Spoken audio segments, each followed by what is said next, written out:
Hey friends, if you encounter error 1719 Windows installer service could not be accessed on your Windows 11 computer, then please watch this video. I will guide you to the resolution. So before anything else, check the status of the Windows installer service.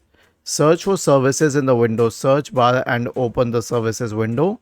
Now scroll down to the Windows installer service. Okay, right click on it and then make sure that it is started. If not, then start it. The next solution will be to unregister and re-register the Windows installer. Now we have a set of commands. I will share these in the description section of the video. Simply copy them, search for command prompt in the Windows search bar, click on run as administrator, paste them and hit enter. Okay, the next one is to perform an SFC scan on your computer.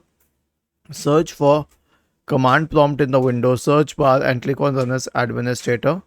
Type the command sfc /scan now and hit enter to invoke the sfc scan. The last solution will be to update Windows. So right click on the start button and select settings from the menu.